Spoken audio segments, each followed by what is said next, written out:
Este é o livro No Ar, Antropologia, Histórias em Podcast, uma obra que reúne a história de 9 podcasts de antropologia que nasceram de 2019 para cá. O livro foi organizado por Daniela Mânica, Milena Pérez e Soraya Fleischer. Foi publicado neste ano de 2022 pela Pontes Editores e pela editora da Associação Brasileira de Antropologia, a ABA Publicações.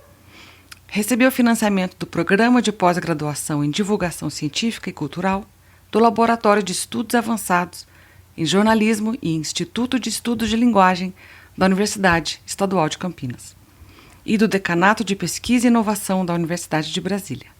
O e-book pode ser encontrado no site da ABA Publicações, www.aba.abante.org.br. O livro impresso está à venda nas livrarias e com a Pontes Editores, www.ponteseditores.com.br. E já que é um livro sobre podcasts, nada mais coerente do que o livro também poder ser todo ouvido. Aqui apresento mais um dos seus audiocapítulos. Boa leitura, boa audição. Gostaríamos de homenagear as populações tradicionais, originárias ou trazidas a esta terra, sobre a qual produzimos este podcast. Sem elas, nada disso existiria. Nenhum corpo, nenhuma ideia.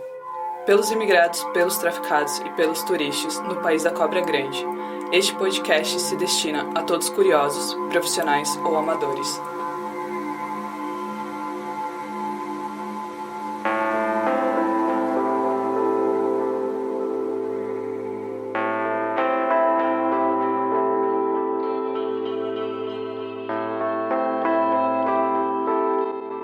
Oi, eu sou a Tainás Cartesini. Aqui é o Frederico Sabanai. E eu sou o Lucas Lippe. Esse é o Selvagerias, um podcast de antropologia. Aqui só nos interessa o que não é nosso.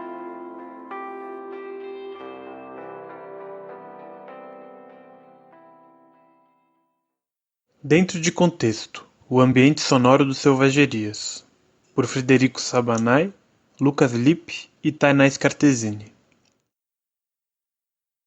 Por onde começar? Como estudantes de antropologia, temos preferência por formas narrativas, e, no caso do Selvagerias, nosso podcast, essa narrativa tem mais de um começo. O começo da antropologia como ciência, os nossos primeiros contatos com a disciplina e nosso início como grupo de produtores. Esse texto contará um pouco sobre esses diferentes pontos de partida. São diferentes ambientes que se confundem em um único enredo. Pensando num contexto, um momento que explique o surgimento das nossas motivações e como o podcast nos contaminou, já temos algumas histórias. Fim de graduação, desemprego e eleições nacionais. Esse foi o ano de 2018 para Tainás Cartesini, Tai, que encontrou na escuta de podcasts e posteriormente na feitura deles um jeito de expressar suas inquietações.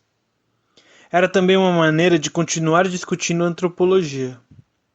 Na segunda metade de 2018, tivemos nosso primeiro encontro. Discussões e acirramentos políticos se intensificaram no Brasil, fazendo com que Lucas Lippe se perguntasse onde estariam antropólogos nesses debates. Essa questão, compartilhada com Tai, Beatriz Braga, Bia e Clarice Sá, Clarice, tornou-se combustível para a produção de um podcast. Já como um grupo, víamos que as contribuições da antropologia eram pouco encontradas nas mídias populares. Sentíamos a necessidade dessa presença para além das revistas especializadas.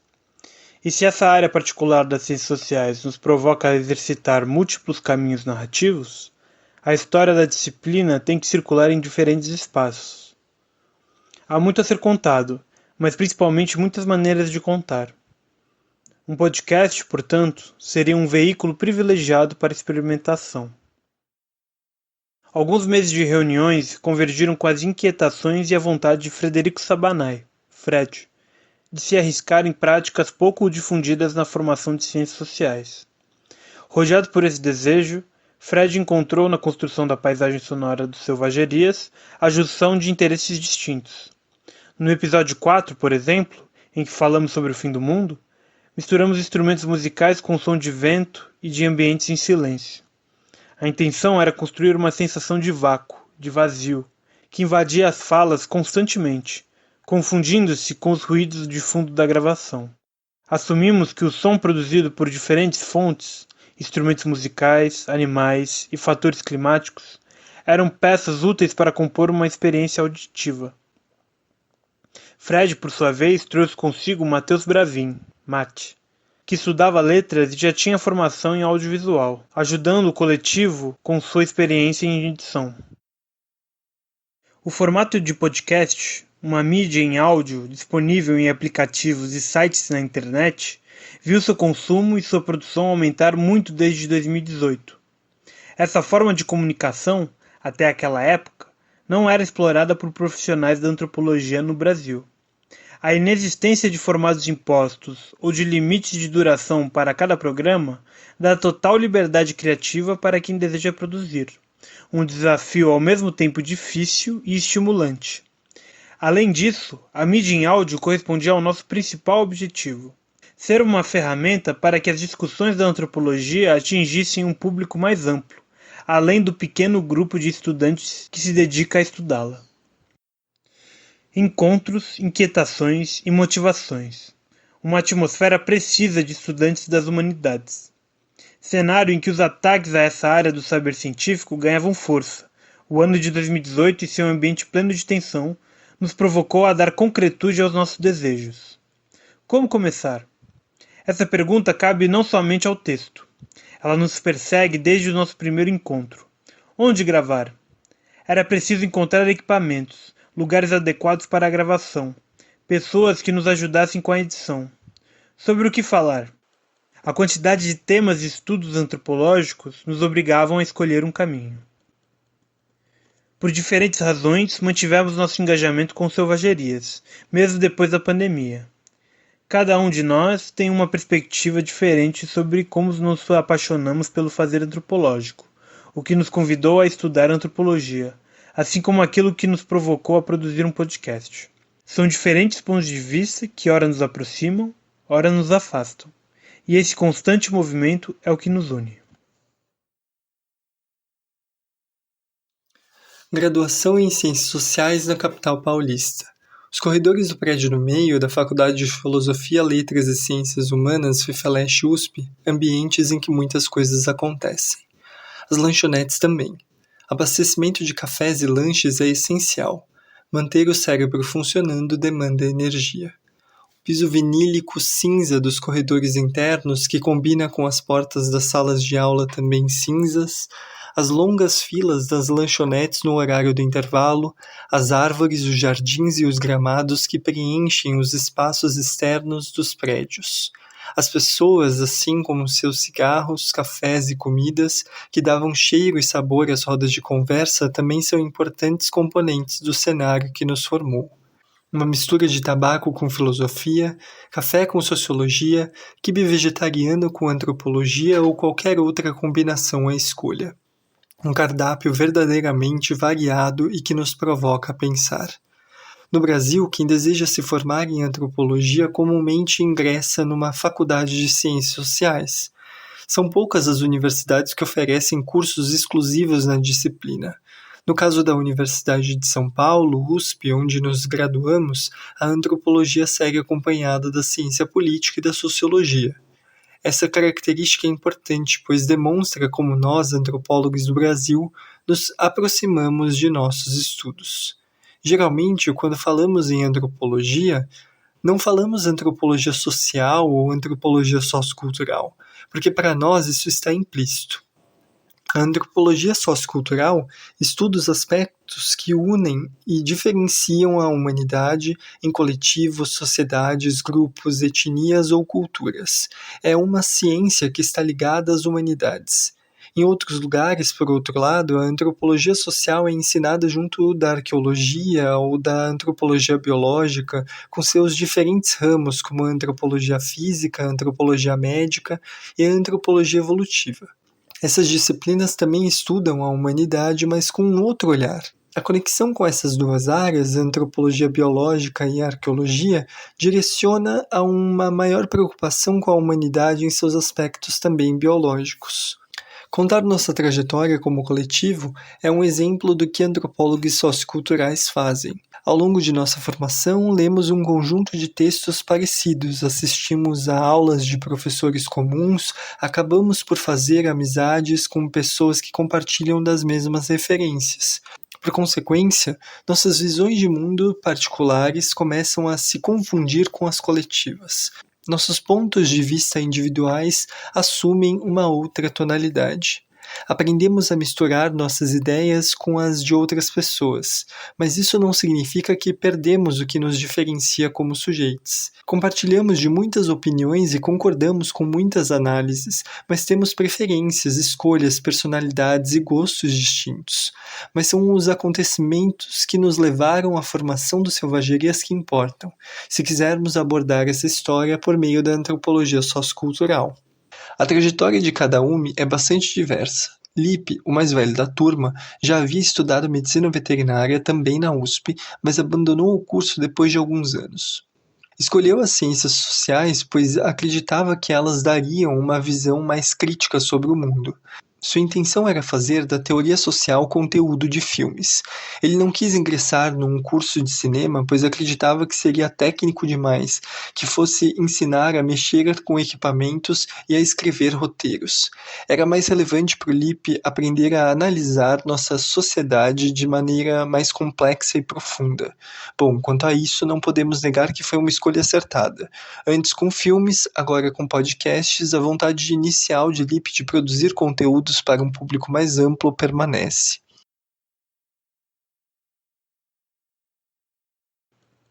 Tai, por sua vez, depois de prestar vestibular para letras, jornalismo, arquitetura e engenharia civil, tudo num ano só, descobriu que não sabia bem o que queria.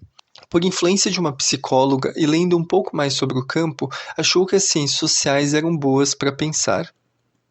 Assim, com essa ideia na cabeça, deixou o interior de Santa Catarina, onde nasceu e cresceu, e se mudou para São Paulo de Malicuia, como se costuma dizer por aquelas bandas. Acha curioso como, depois de tantos anos estudando ciências sociais, se reencontrou com o jornalismo, carreira que desistiu de cursar, mas que agora faz parte de seu cotidiano. Fred, o mais novo do grupo a entrar no curso de ciências sociais, sempre foi apegado às imagens e às sonoridades, muito antes de ingressar na universidade. Desde cedo viveu em casa transbordada de parentes, foi acostumado a escutar muita gente ao mesmo tempo. Aprendeu o violão ainda pequeno, junto com os irmãos, sem saber ler uma partitura.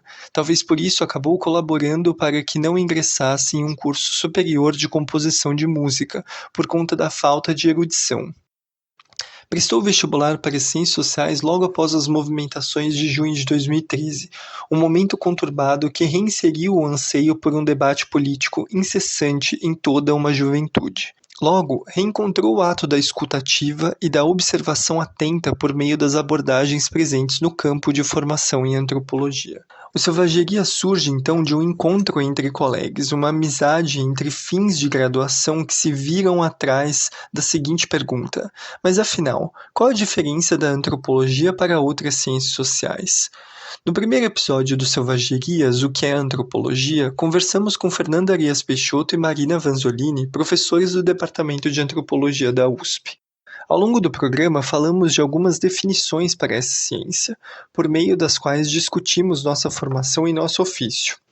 Segundo Fernanda Arias Peixoto, partindo de uma definição dada por Lévi-Strauss em uma conferência chamada Lugar da Antropologia nas Ciências Sociais, eu diria que a antropologia é a ciência social do observado. Quer dizer, pensando a antropologia como a ciência que parte do ponto de vista do nativo, seja ele qual for, não somente para compreendê-lo, mas para que esse ponto de vista outro, não é, afete os nossos próprios pontos de vista, as nossas próprias formas de compreensão, alargando-as e transformando-as. As ferramentas antropológicas nos ensinam desde cedo a exercitar uma espécie de descentramento do olhar. Reforçando essa dimensão de ir até o outro, lembramos que fazer antropologia é se deslocar física e mentalmente até as pessoas com quem dialogamos, para entender como essas pessoas pensam e vivem. Já Marina Vanzolini nos conta que para ela a antropologia é um método poderoso de conhecimento e de reflexão. É uma matéria que nos provém de técnicas para refletir sobre o nosso modo de estar no mundo e de nos relacionarmos com outrem. A antropologia nos permite superar preconceitos, pois é a ciência que prioriza descrever a visão das pessoas sobre quem escrevemos. Deslocar-se, experimentar, compreender. Se para fazer antropologia precisamos ir até as pessoas com quem conversamos, para o Selvageria ser produzido precisávamos também ir até um estúdio de gravação. Depois de muitas conversas regadas a café, começamos a buscar por lugares que pudessem fornecer materiais de gravação. Como se faz um podcast? Lá em 2018, faltavam conteúdos sobre antropologia acessíveis para o público não acadêmico e que circulassem para além das fronteiras universitárias. Isso nos motivou a produzir um podcast de divulgação científica. Embora hoje já existam alguns podcasts do gênero, na época, nenhum ainda havia sido publicado. Assim, queremos fazer circular em outros espaços esses saberes antropológicos e, ao mesmo tempo, expressá-los com outras linguagens, mais didáticas e artísticas. Isso porque a antropologia não escapa do contexto elitista do ensino superior público no Brasil, principalmente quando pensamos nos aspectos raciais e econômicos. A graduação em Ciências Sociais na USP, assim como a pós-graduação, ainda é fortemente preenchida por pessoas brancas de classes econômicas mais abastadas. Ademais, a tímida divulgação para além do público especializado resulta da preocupação excessiva de antropólogos com o vocabulário usado pela mídia de grande circulação. Os conceitos e contextos das informações importantes para antropólogos, quando reordenados ou traduzidos para sinônimos, podem resultar em desentendimentos, pois existem equívocos culturais nem sempre bem esclarecidos em rápidas explicações. Isso faz com que muitos pesquisadores se neguem a dar entrevistas a jornalistas. Justamente por isso, pela possibilidade de exploração dos diferentes significados das palavras, optamos por um formato mais narrativo, ao invés dos típicos programas roda de conversa, bastante usados por produtores de podcast. A narração nos permitiu brincar com os sons na tentativa de criar paisagens mais fluidas à audição, além de explorar a descrição e a contação de histórias, tão caras aos textos etnográficos. Etnografias são textos que descrevem o trabalho de campo de um antropólogo e a produção com a qual conviveu. Ao mesmo tempo que o formato narrativo multiplica os recursos para contarmos histórias, exige um trabalho de edição mais cuidadoso dos áudios em comparação com as conversas gravadas. Por isso, essa escolha exige também uma técnica para lidar com os programas de computador específicos, uma boa audição e atenção redobrada. Como a intenção é fazer uma mistura, uma sobreposição de sons que permitam fazer ouvintes para o ambiente narrado, o lugar que gravaríamos também precisava ser escolhido com cuidado. Quanto mais silencioso, melhor.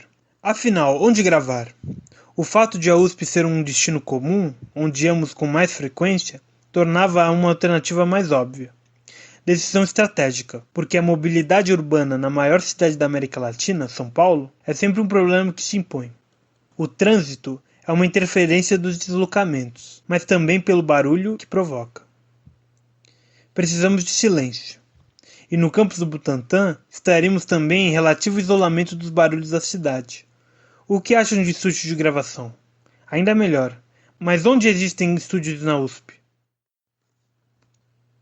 Após algumas portas fechadas, encontramos no Laboratório de Imagem e Som em Antropologia, o LISA USP, vinculado ao Departamento de Antropologia da FEFELESH USP, um espaço de acolhimento. Lá passamos a gravar nossos programas. Localizado na Colmeia, um conjunto de prédios anexados ao conjunto residencial da USP, o CRUSP, o LISA é um centro de pesquisa, documentação e experimentação em antropologia audiovisual. Além da sua coleção de filmes, imagens e registros sonoros disponível para consulta, o laboratório tem a infraestrutura e o suporte técnico de que estávamos em busca. Nesse ambiente teremos um outro início. Com o apoio de Silvia Caiobi, Ricardo Dionísio e, em especial, de Leonardo Fuser, começamos nossa jornada. Também recebemos o apoio da Pró-Reitoria de Graduação da Universidade de São Paulo, PRG-USP, com 2 bolsas durante quase um ano. Isso possibilitou a alguns de nossos integrantes dedicarem mais tempo para as atividades do podcast. Foi nessa oportunidade que o Fred e o Mate se juntaram ao Selvagerias. Como contar uma história da antropologia? Durante os 4 episódios de nossa primeira temporada, buscamos falar sobre a história da antropologia abordando alguns de seus marcos e correntes. No primeiro episódio, o que é antropologia, demos algumas definições possíveis para o campo disciplinar e apontamos como ela se relaciona com o nosso cotidiano. Já em Selvagerias, Barbáries e Civilizações, o segundo episódio, adentramos o terreno que os antropólogos costumam apontar como o começo da disciplina, os evolucionistas.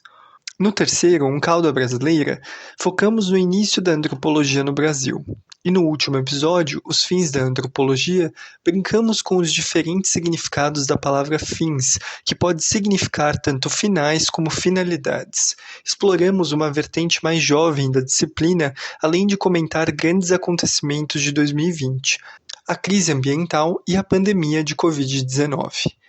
Olhando retrospectivamente, podemos afirmar que um espectro rondava o de Selvagerias, e esse espectro era Marilyn Strathern.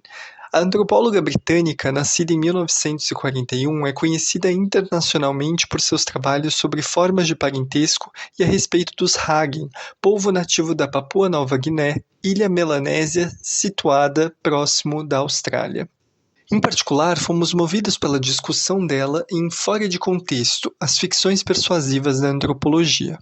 Nesse livro, preocupada com a possibilidade e os modos de exprimir conceitos alheios com ideias familiares, Strathern questiona quais são os efeitos que as narrativas antropológicas sobre a origem da disciplina e seus procedimentos provocam no próprio fazer antropológico.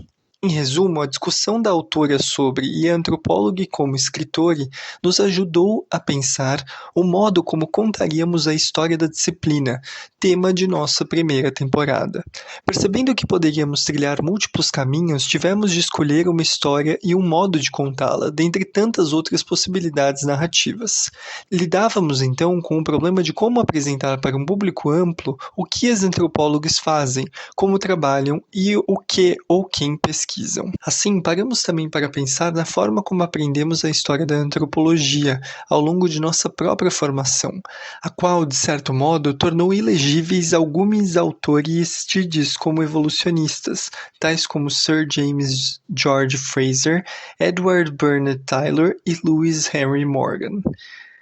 O motivo que os transformou em autores mal vistos costuma ser vinculado ao legado eugenista de tais trabalhos. O eugenismo foi uma corrente de pensamento que buscou produzir uma seleção racial baseada na ideia de bem-nascide, visando o aprimoramento humano. Procuraram-se bases para essas teses em outras referências, em trabalhos antropológicos, ainda que os antropólogos não concordassem necessariamente com isso. No entanto, para Strathern, o que tornou um conjunto tão diverso de autores ilegíveis não foi só o legado deles, mas também o surgimento de uma nova forma narrativa dentro da antropologia.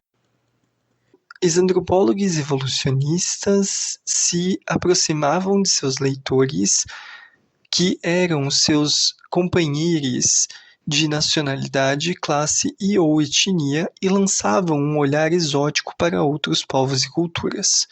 O exotismo estava na aproximação que faziam de exemplos etnográficos tão diferentes uns dos outros, mas postos lado a lado sem contexto, isto é, sem mostrar suas particularidades. Por sua vez, a partir de Bronislaw Malinowski, antropólogo polonês radicado na Inglaterra e um dos criadores do método etnográfico, os antropólogos modernos priorizavam as descrições etnográficas densas a respeito de um só povo com o qual conviveram por um longo período de tempo.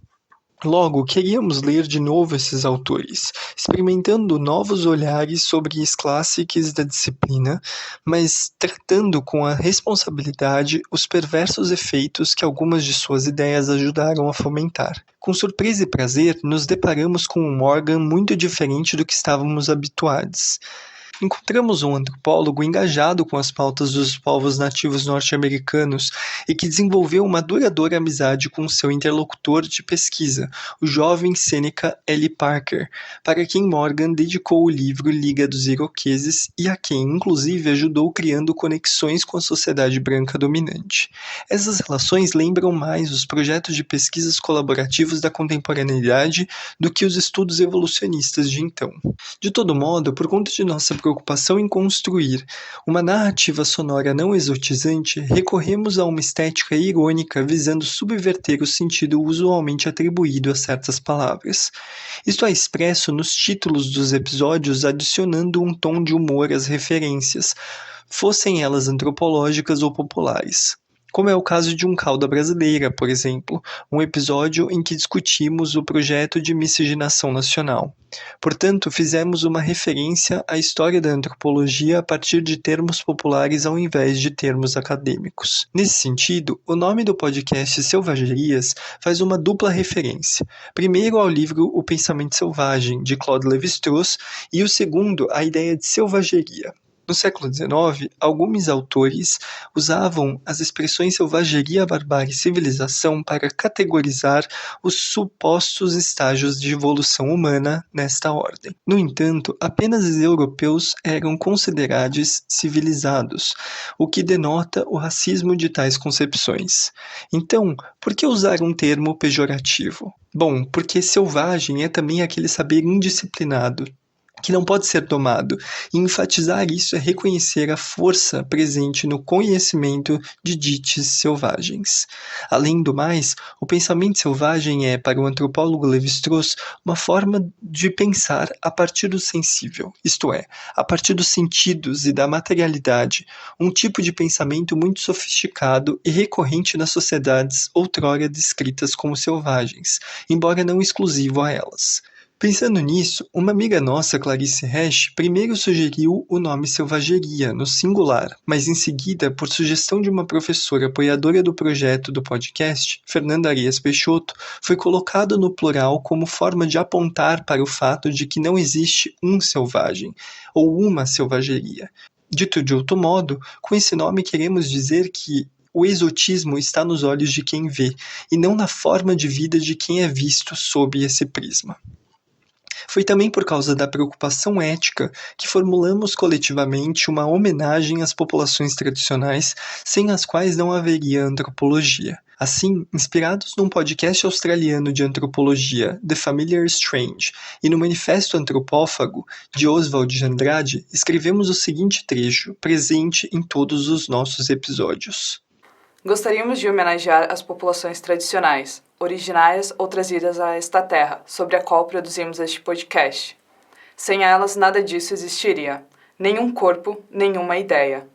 Pelos imigrados, pelos traficados e pelos turistas, no país da Cobra Grande, este podcast se destina a todos curiosos, profissionais ou amadores.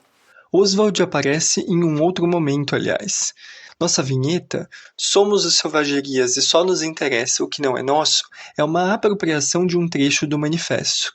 Não seria exagero afirmar que o modernismo e a tropicália são outros dois espectros que rondam os Selvagerias, o que nos leva a mais um assunto, os sons. Como experimentar sons? Realizar os Selvagerias nos fez assumir uma atuação experimental. Afinal, a aventura de criar composições sonoras produzidas a partir de camadas diversificadas de sons e vozes era uma experiência nova para nós. O processo criativo envolvido na produção dos Selvagerias nos fez perceber que era preciso coincidir a identidade sonora com uma prática antropológica, mas levou um pouco de tempo para incorporarmos esse espírito de criação de conteúdo. Não queríamos assumir que estávamos fazendo um grande feito assim logo de partida. Quando começamos a frequentar o Lisa e entender que finalmente realizaríamos um podcast, não queríamos idealizar nossos resultados, no sentido de que não tínhamos um formato fixo dos programas em mente. Tivemos que enfrentar tudo o que implica uma prática de produção em estúdio, compreender o funcionamento dos equipamentos, quais seriam os melhores softwares disponíveis para edição, como deveríamos posicionar os microfones. Enfim, éramos verdadeiros amadores naquele universo. Estávamos querendo realizar algo novo em relação ao que tínhamos contato na área, e para isso optamos para assumir que se tratava de um experimento. Ao assumir o caráter de ensaio do podcast, buscamos incluir o próprio processo de produção dos episódios nas nossas ideias e roteiros. Logo, surgiu a ideia de provocar rupturas como recurso narrativo, interrompendo a locução da Thay, do Lipe e da Bia e evidenciando que o podcast estava na verdade sendo editado em um estúdio. O episódio piloto começa com Fred e Matheus se encontrando no próprio estúdio de edição, conversando sobre revisar o podcast. Ao apertarem o mouse do computador, iniciavam a vinheta, e o primeiro episódio do Selvagerias prosseguia. Em todas as aparições no decorrer dos episódios, os editores surgiam e desapareciam ao som do clique do mouse, acompanhados do som de fora do podcast e do ambiente inerte do estúdio silencioso, contrapondo-se aos arranjos acompanhados de trilhas sonoras, conversas e entrevistas no interior do podcast. A porta da sala de gravação rangendo, os goles de café, o teclado de computador, o aperto do mouse, elementos exteriores da narrativa e interiores do próprio processo de edição e montagem do podcast. Até mesmo chamadas de WhatsApp com os próprios participantes do podcast, já distanciados do momento de gravação, apareciam nessas quebras de narrativa para colaborar na montagem dos episódios com indagações e esclarecimentos. Apostamos em explicar nosso processo criativo, criando uma bifurcação narrativa, a relação entre o processo de fazer o podcast e a composição final de cada episódio. Logo, nosso processo criativo passou a funcionar a partir de bifurcações e cruzamentos. Queríamos cruzar também sonoridades, aproximar universos sonoros diversos que não são comuns a serem ouvidos conjuntamente. Tínhamos a vontade consciente de brincar com a ideia de bricolagem, como sugeriu Lévi-Strauss quando tratou do plano mítico do pensamento ameríndio. Para tatear aspectos subjetivos e abstratos que pudessem ser presentes no que abordamos nos episódios, buscamos criar composições a partir de um repertório de elementos dos mais variados tipos. Sons de planetas, de pássaros, das matas e seus rios, de sintetização eletrônica, de notificações de celular.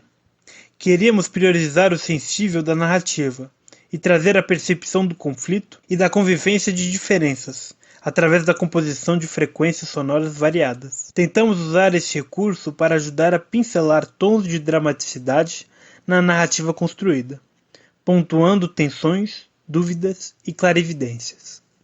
A partir desses cruzamentos, buscamos criar ambientes sonoros e nos aventurarmos nas misturas possíveis de sonoridades provenientes de universos diversos para criar a própria paisagem do Selvagerias. Na introdução de cada episódio, um sussurro um tanto metálico e transcendente surge progressivamente, anunciando a homenagem às populações tradicionais originárias e enraizadas que nos inspiram e fundamentam nossas motivações para praticar antropologia e produzir o podcast. Este som principiante é uma simulação sonora das frequências captadas de Plutão, o astro do sistema solar mais distante de nossa esfera planetária.